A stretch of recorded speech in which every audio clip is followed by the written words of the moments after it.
Do you have any questions about yesterday? Okay.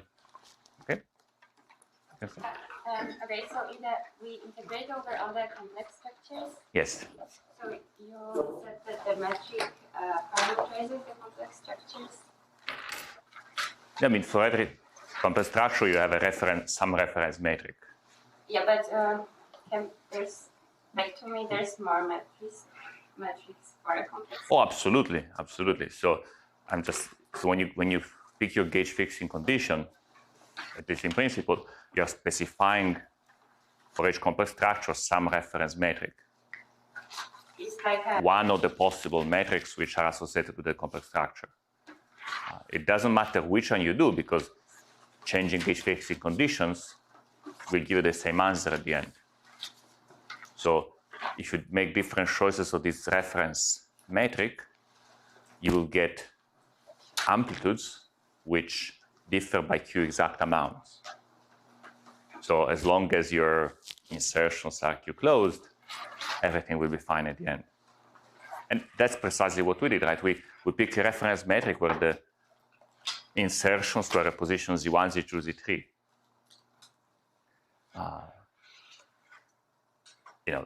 A very specific parameterization of my sphere.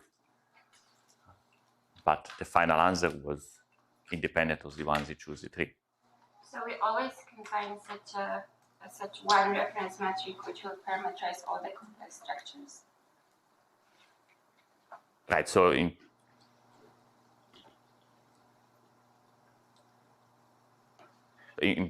practice, you might be able to avoid specifying such a reference metric.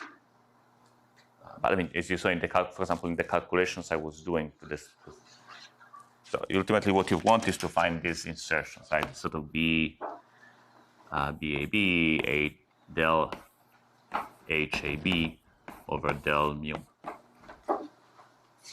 Right? But this is a reference metric, which is a function of mu.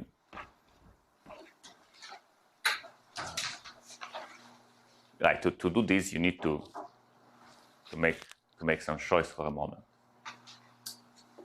Then you can manipulate this final expression quite a bit, and at the end you might not notice at all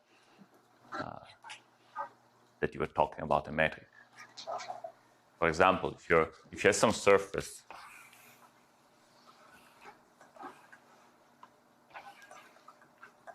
and you want to describe a change in the complex structure of the surface. So one way is, indeed, I take the surface, I pick a metric which corresponds to the complex structure, I change the metric a little bit, and then I see how does this change the complex structure. But you could try to define the change in the complex structure directly.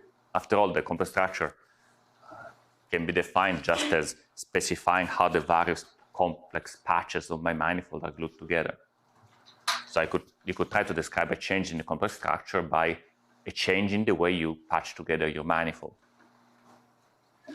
This can be very concrete. You could say, okay, I take my manifold, I cut it, right? And then I reglue with a slightly different coordinate transformation. This might change your manifold. So concretely, what you do is you specify a curve together with a little vector field in the neighborhood of the curve that tells you how to reglue. So let me call this V. So I have a curve, gamma inside the surface, and a vector field in the neighborhood of my curve. Then you could try to describe this complex structure deformation as a change of metric by taking some metric on the curve, just regluing, and seeing how the metric change, and going to this procedure. Pretty much, you do what I was doing yesterday. You say, okay, I define a new coordinate, which is sort of the old coordinate plus this vector field times some function which is not holomorphic and which goes from 0 to 1 as I go across this region. And then you look at you rewrite the metric in these terms, you do the variation. The final answer is you get something like the contour integral of BV.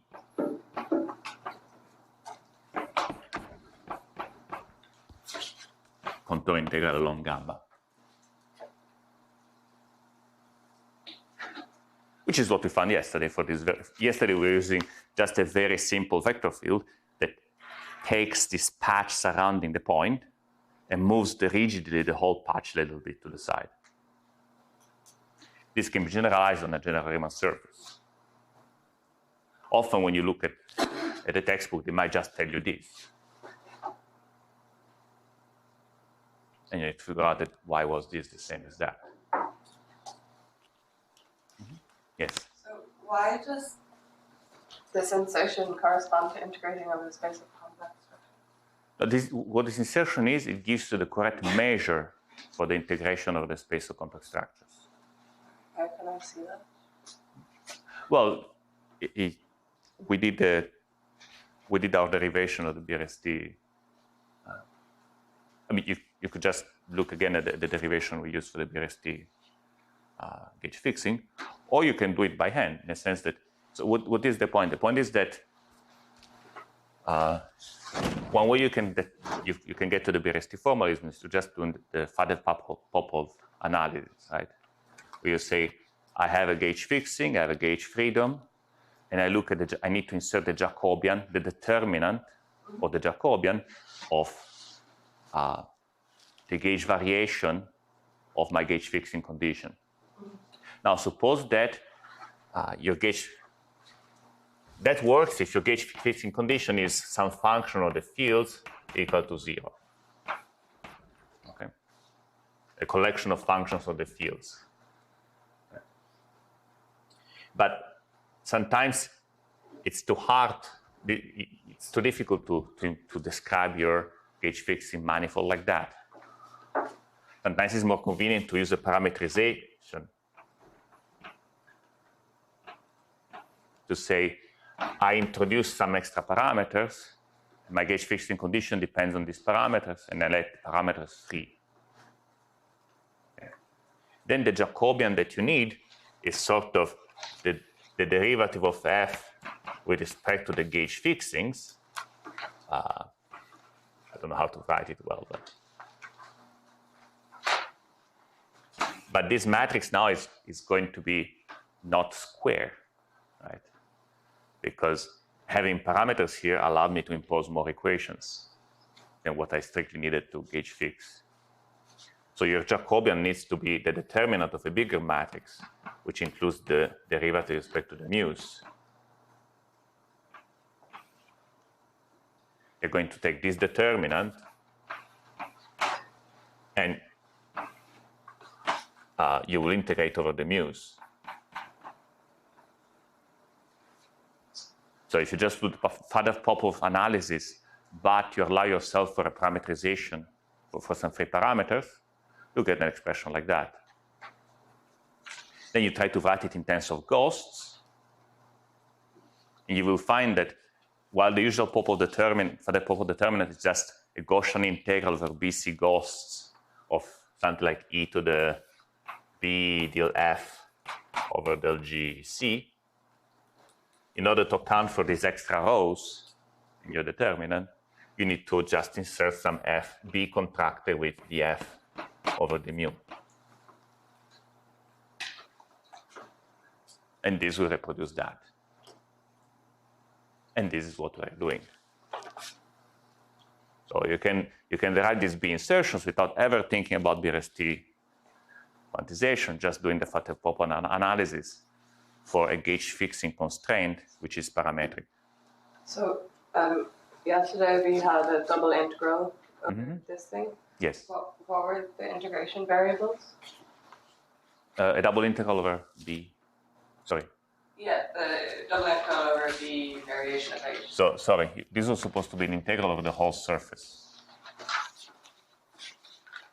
But because my gauge fixing condition is integral over the surface of BAB H AB minus H hat AB. equal to 0. Sorry, capital B. This is my gauge fixing. Right, I need to impose my gauge fixing condition at every point of the surface. So my gauge, determine the action was an integral over the surface. So when I write something like del, so this is my F. My F, this sort of my B contracted with F. And so little b contracted with the F over the mu is an integral over the surface of BAB del H over the mu.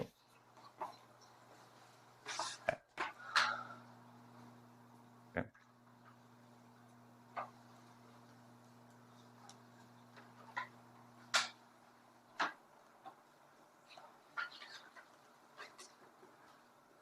Was there any other question? So are you saying here that the derivative of HAB with respect to mu is Yes. 0 without the hat? Yes, because mu is literally the parameter which enters in my H hat.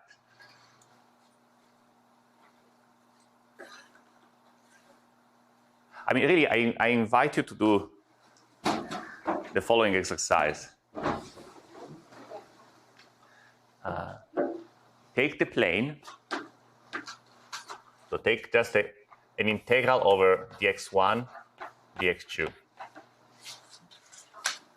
And the gauge symmetry, which is x1 goes to lambda x1, x2 that goes to lambda x2. So scaling of my plane. What would be a good gauge fixing condition for this symmetry?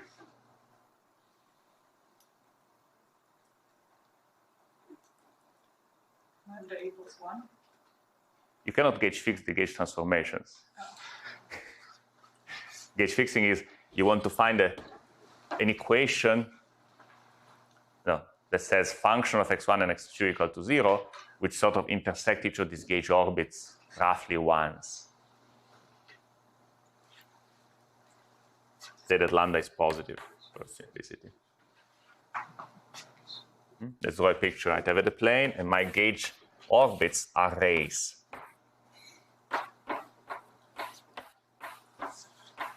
What sort of gauge fixing condition would you impose that cuts every ray once? 0. Exactly. So the first thing you could do would be to say F to set the gauge shifting constraint x squared, x1 squared plus x2 squared equal to 1, right? So you would impose it by something like that.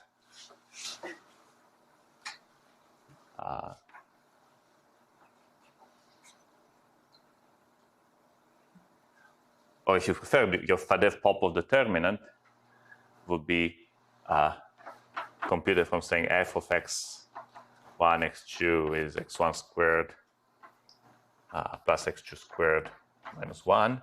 And then I do the variation of f with respect of lambda, right? And this just gives me x1 squared plus x2 squared. No. Yeah, that's right. And so this is what I need to insert in my Jacobian if I want to. So if I want to insert a delta, I want to do the part integral like del x1, the x2 delta of x1 squared plus x2 squared minus 1. And I want this to reproduce the integral over the gauge orbits. I had to divide by something like that. Okay. Multiply, sorry.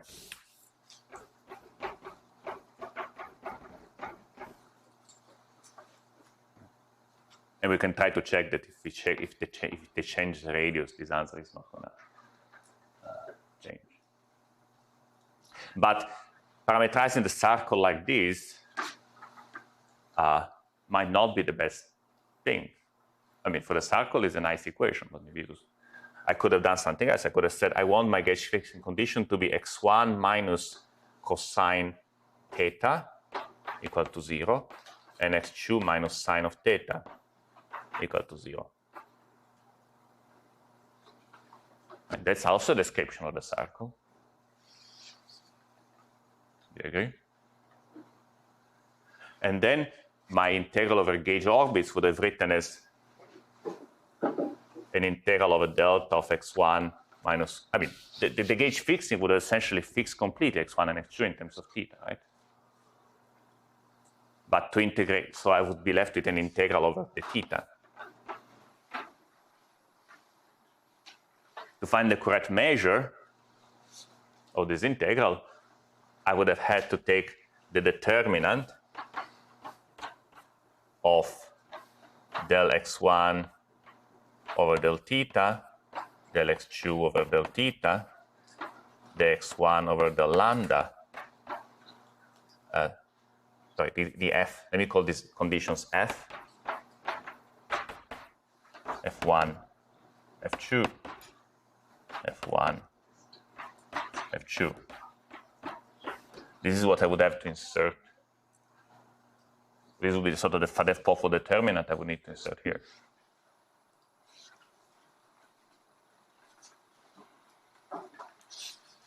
Anyway, work out this example, convince yourself that introducing the correct measure on the parameter space is given by insertions of this V ghost. Can you show the record? So try to use this gauge fixing and compare it with this gauge fixing. Clearly, when you gauge fix like this, you have one big ghost. When you gauge fix like this, you have two big ghosts. And you have one C in both cases. So work it out. Check that you get the same answer no matter what's the radius of the circle. Right? And so on. Okay. Any more questions?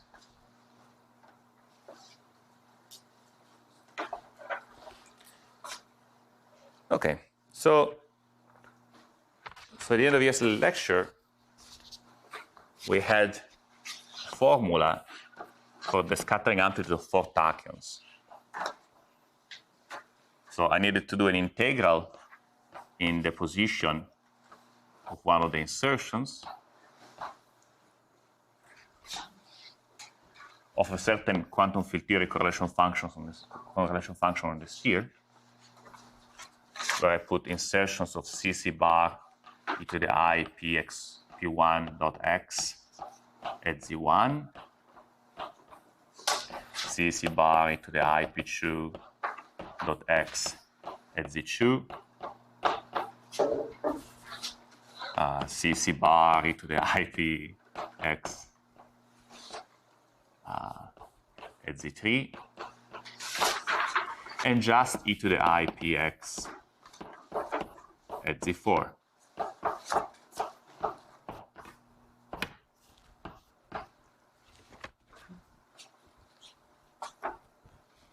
Because the effect of the B insertion was essentially to erase 2 C's.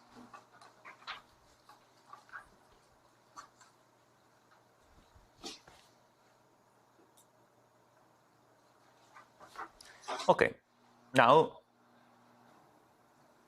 I can just write down this correlation function.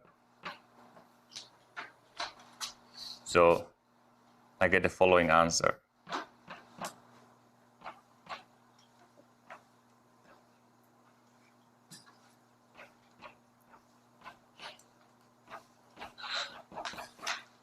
I get various powers of absolute value of distances.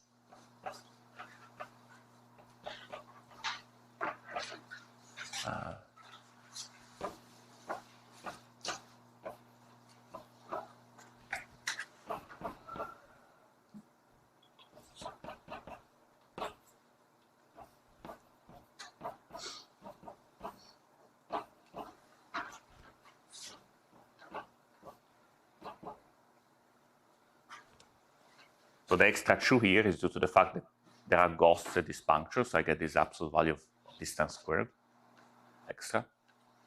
And the pi.pj comes from the correlation function of vertex operators, of the exponential vertex operators. Now let's just stare at this a bit. First of all, when is this integral sensible as written? I'm integrating something positive, so there are no tricks here. It either converges or doesn't. When does it converge? Where could things go wrong in this integral?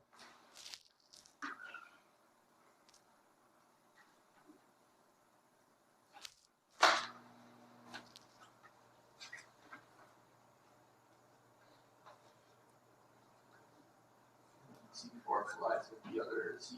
That's one possibility, that's right. So in general, which means this power should not be too negative, right? What would be a good lower bound?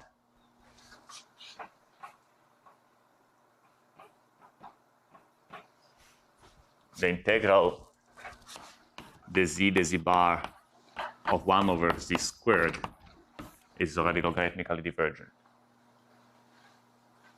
So I would say this better be bigger than -2. Does it also go wrong if that power is positive? Where could it possibly go wrong? Oh, it's on a sphere. Not that it's right, but you're right. This can go wrong if these are positive, but where does it go wrong? The diverge is far away from. That's right, at infinity. Yeah. At infinity, it will go wrong if, again, the sum of these powers is too large.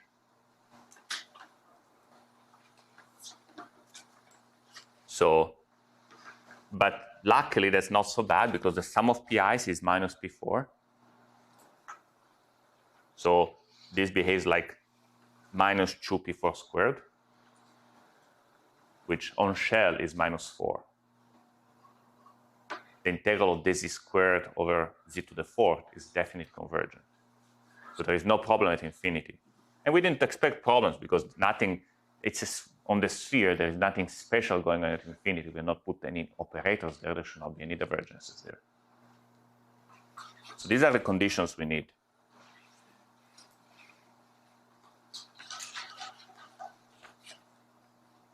Or actually, you can also rewrite it as the condition that p4 plus pi squared is greater than or equal to 2.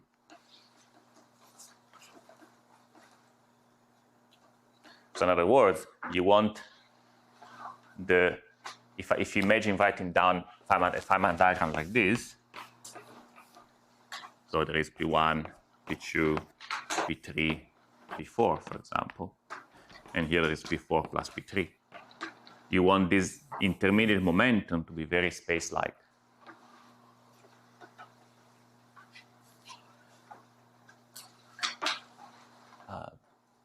So what do I do if it's not space-like?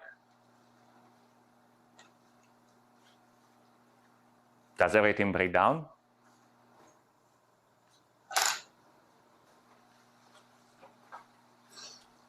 Notice that if we were to do the same calculation in quantum field theory, using this sort of first order formalism, proper time formalism, then I would have written this propagator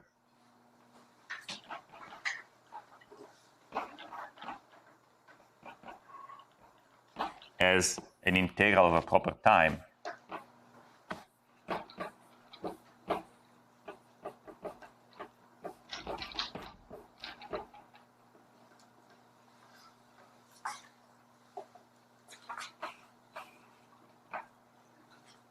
as written. This integral would, strictly speaking, make sense only if this is sufficiently positive, especially if I have a tachyon in the theory, so that this is -2. Right? But in quantum field theory, I don't get too stressed about something like that. The point is that what I really want is this. Now, one perspective is that I should have really used a Lorentzian proper time with an I epsilon prescription. Right? If I had done integral from 0 to infinity of e to the minus I L p1 squared plus p2 squared minus I L m squared. I don't remember. Sorry, I forget if it's supposed to be a plus I epsilon or minus I epsilon prescription. I forgot to write it down. But let me pretend it's just this.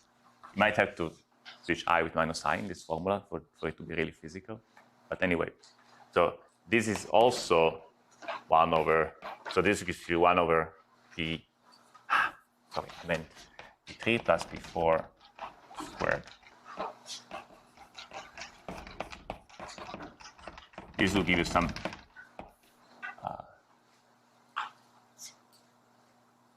it was probably like that.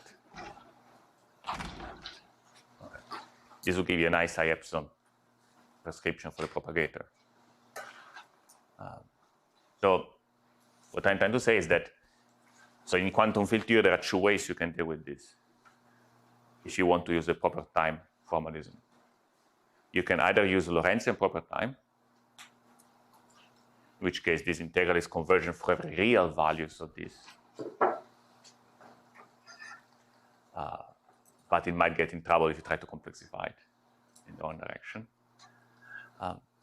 Or you do something like that, but you define the integral by analytic continuation from a region where it's well defined. So you say, I do my calculation when this is positive, and then analytically continue in the external momenta until I go where I want. They both prescriptions work.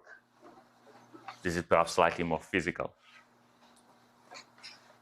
This is perhaps more in line with thinking about Lorentzian quantum field theory as a weak rotation of a Euclidean quantum field theory. But they both work. So here I was doing my calculation using Euclidean signature on the worksheet. So the formula I get are completely analogous to this formula. In particular, when I have an integral like integral of the z bar, absolute value of z to some power, if you go in radial coordinates, right, this is just 2 pi integral. If you write that z is equal to e to the L plus I theta. So if you do radial quantization, if you go from the plane to the cylinder, then this just becomes 2 pi integral of e to the alpha L, L dl. Right. Sorry, it was actually, there is probably something like alpha minus 2 here. Anyway. So this is just to say that this kind of divergence for sufficiently negative alpha is just the same as this divergence when this becomes positive, it becomes negative. Sufficiently negative. So the prescription here, the most natural prescription here would be to just do the calculation where this condition holds, and then analytically continue away from there. We are at 3 levels, so the scattering amplitudes don't have complicated analytic intricacies. They just have poles due to intermediate channel propagation. So analytic continuation is pretty harmless.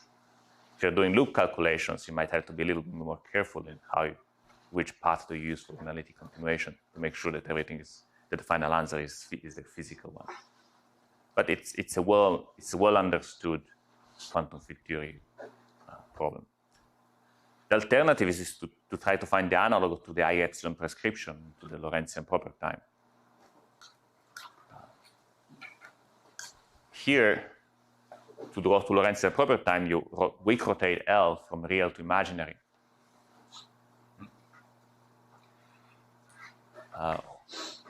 or you just follow some other path. I mean, if I look at a complex L plane, right?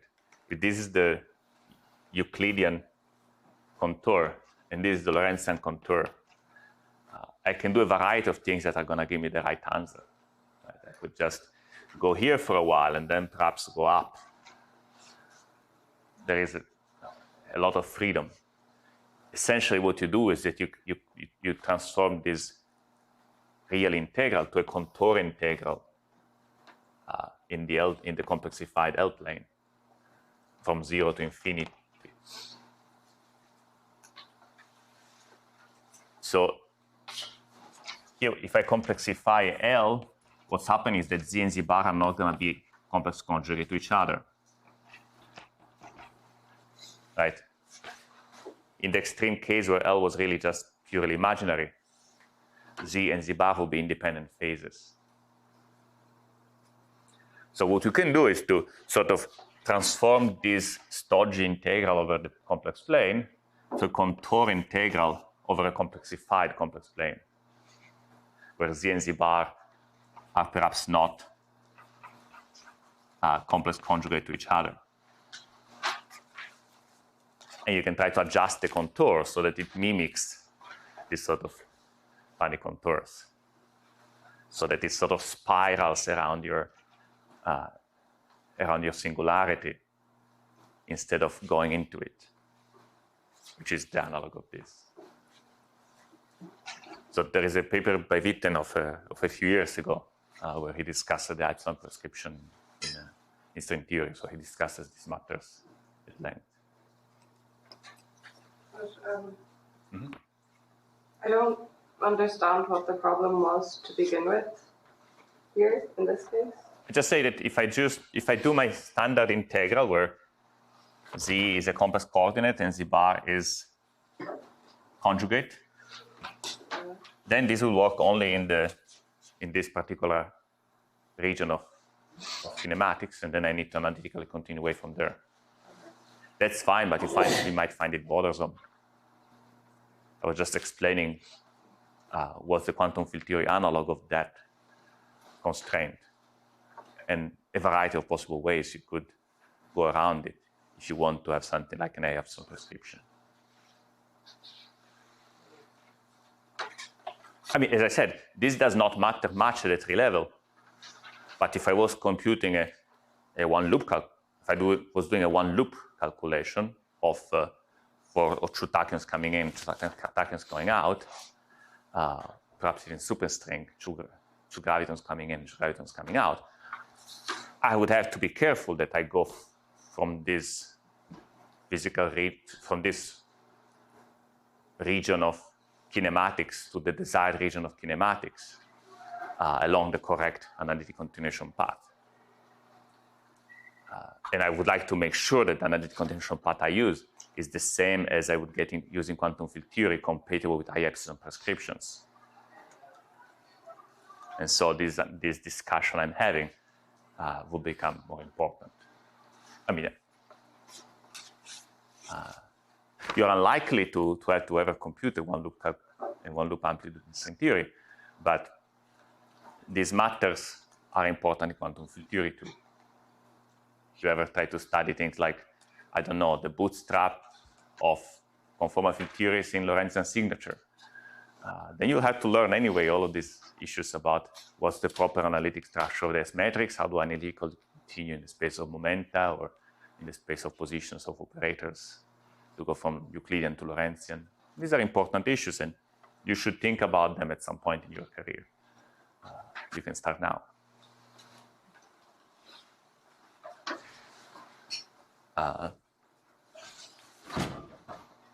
So anyway, so let's go back to the stodgy definition.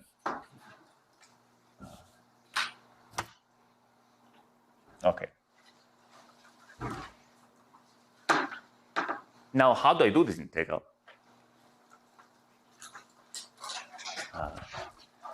Well, it's not that actually the most fun way to do this integral is to contour integrate away.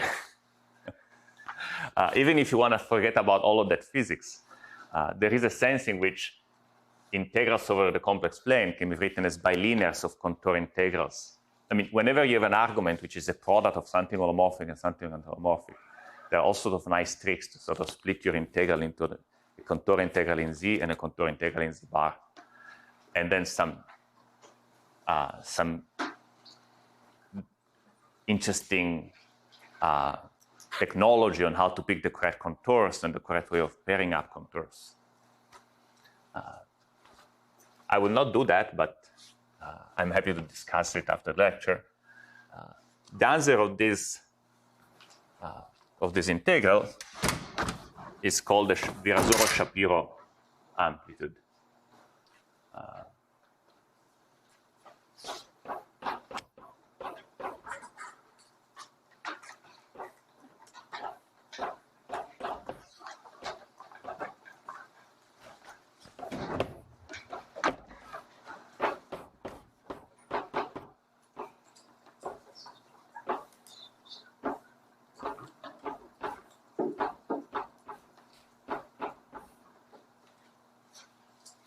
So it's a product of ratios of gamma functions.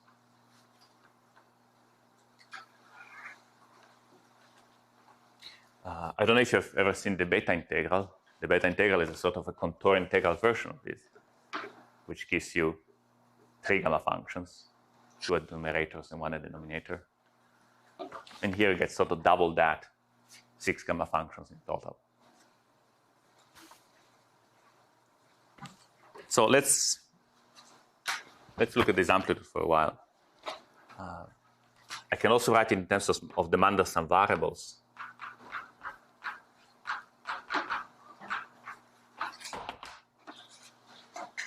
If you feel more familiar with those.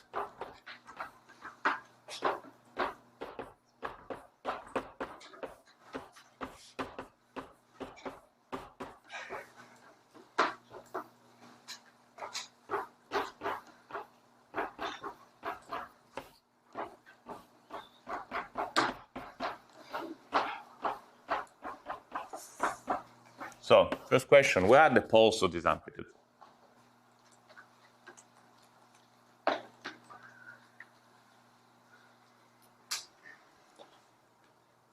Do you remember the analytic properties of the gamma function?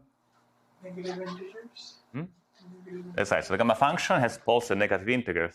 And as I remember, it has no zeros. So the denominators are not giving us any poles. The numerators do. So for example, I get poles where S over 2 is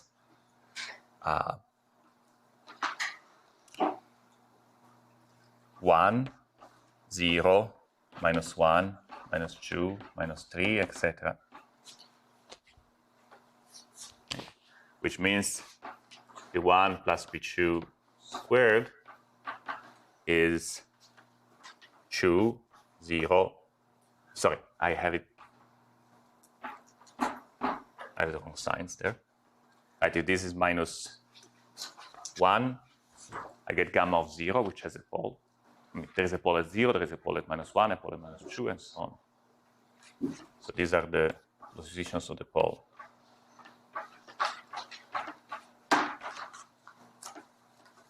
Now, do you recognize these numbers?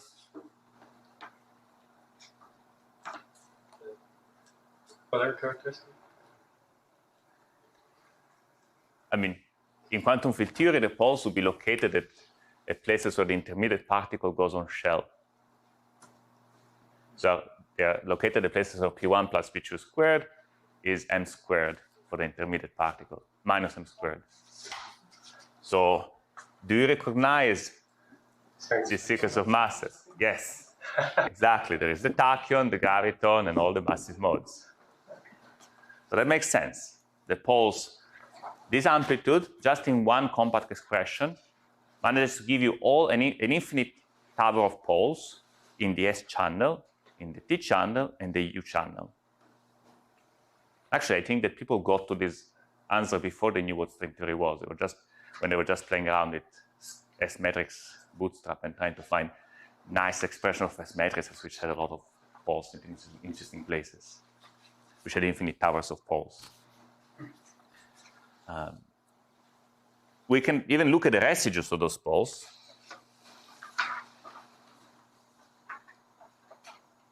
Say if I look at the location where P4 dot P1 equals minus n, A4,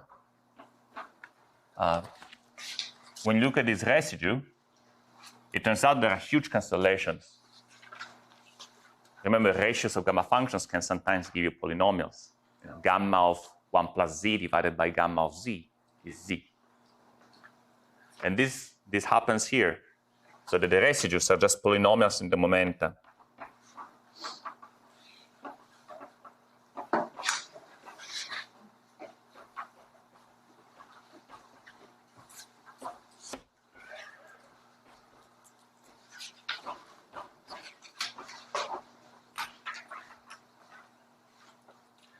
Now remember, the residue of a quantum field theory amplitude is the product of the interaction vertices.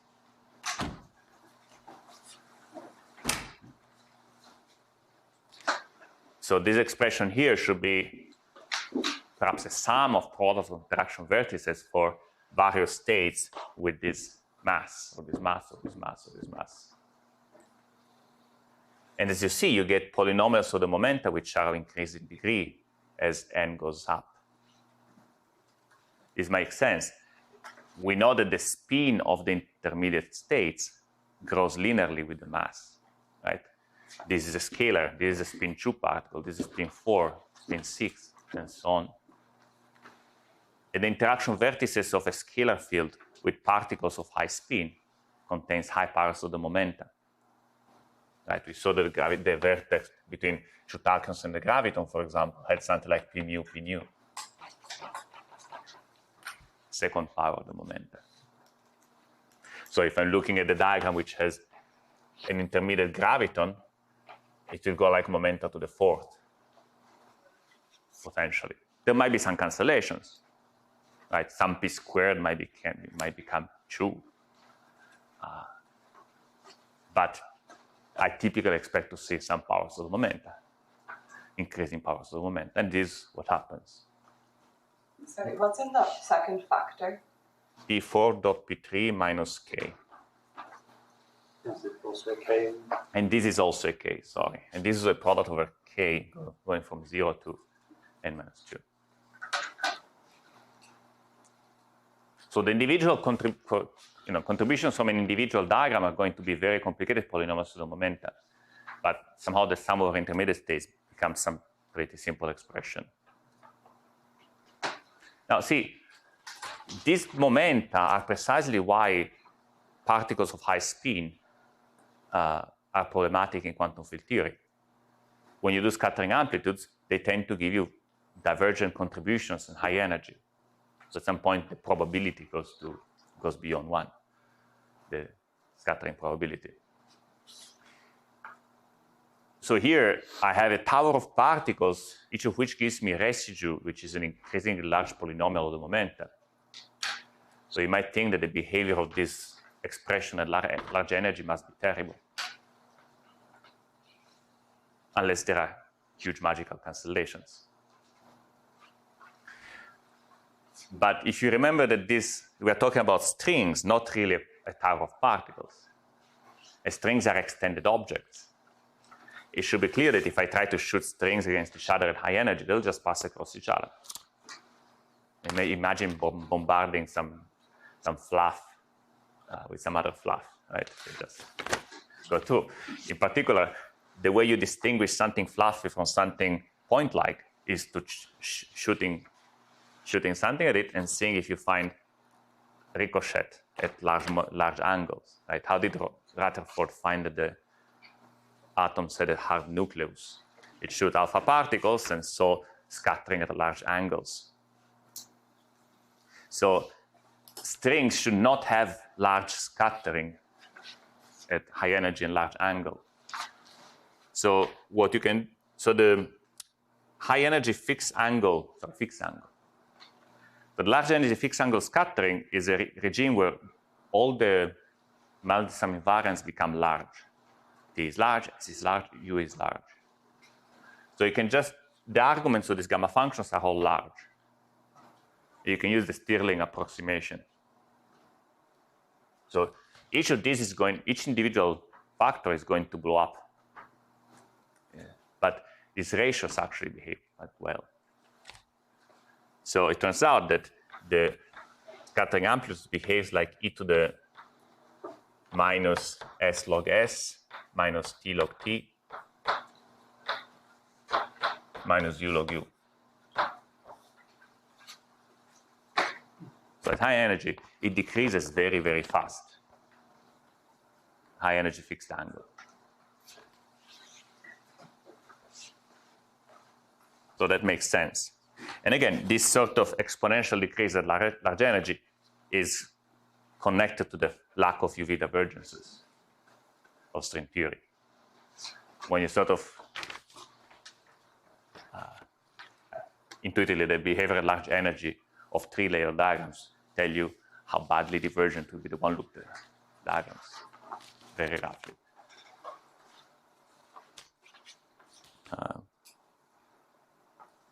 So we could repeat the exercise for more interesting particles. Right? We could repeat the exercise systematically for scattering of gravitons of tachyons, gravitons against B field, gravitons and dilaton. Right? We could even try to collect all of these scattering amplitudes in sort of an effective action. Some effective action whose 3-level diagrams match these at low energy. It will be a pretty long exercise. Tomorrow, we're going to discuss another way to get to the effective action for these fields. A way which will look completely orthogonal at the beginning, but then we'll explain how to relate it to this. So what we want to do in the next lecture is to answer the following question. What happens if I have strings which propagate in a more interesting background? For example, what happens if I turn on a metric? If I propagate strings in a space-time which is not flat? Or what happens if I couple strings to a B field? Or a dilaton, or even a tachyon background? What do the questions mean? Right? So here we're doing things perturbative, right? Here there is no gravitational field, there is only individual gravitons. But if gravitons are in the theory, it should be also possible to ask what happens if I have a coherent gravitational field. I should be able to sort of turn on a lot of these graviton particles to make a coherent semi-classical configuration. So now, can you guess what the starting point is going to be? Can you guess, for example, what would the action be for a string moving in a gravitational field?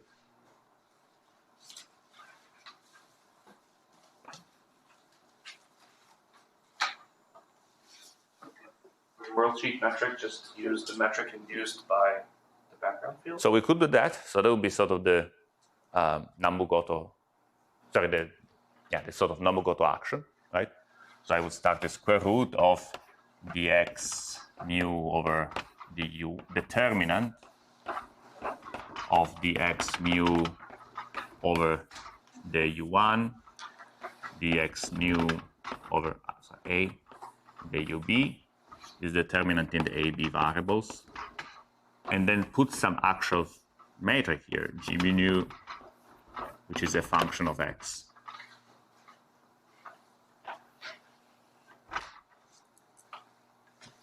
That will work. Or I can try to do the same manipulation as before and go to a Polyakov type metric, and then go to the conformal gauge if I can. So I could have something like, let's just write in flat worldsheet metric, dAx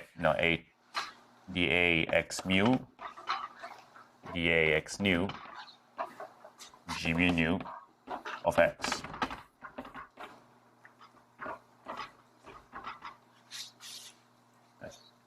So this will not be, if I think about this coordinate axis as fields on the worksheet, this action is not free anymore. So calculations will be obviously potentially very hard. It's something called the sigma model theory. It's a theory of maps from the worksheet into a non-flat, potentially non-flat target. And so you can analyze this classically, quantum mechanically. And one funny thing that you discover is that there is a beta function. So this theory is not scale invariant. And so potentially, and potentially also not value invariant. And not unless some specific constraints are obeyed by this metric.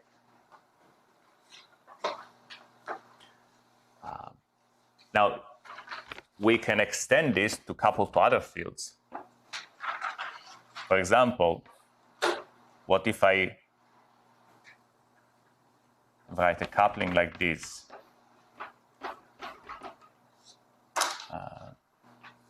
So I anti-symmetrize my worksheet derivatives.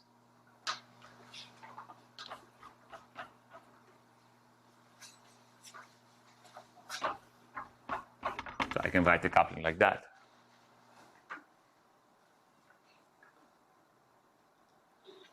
Right?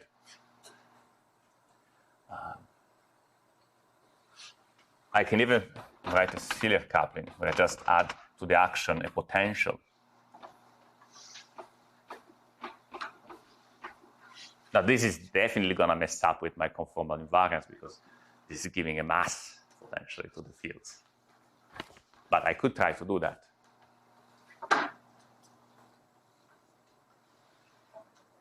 And so I want to, so tomorrow I'll try to argue that there is a direct relation between the sort of couplings you can write in your Lagrangian and the particles that you see in the theory. So that there is a very precise sense in which turning on small fluctuations in these couplings is the same as putting in extra gravitons or extra particles in your theory. And that also the constraints given by requiring conformal symmetry of this action are the same as the equations of motion for these fields. So are the same exact equations of motions that you find if you just study carefully scattering amplitudes and work back to find an effective action and effective equations of motion. Okay.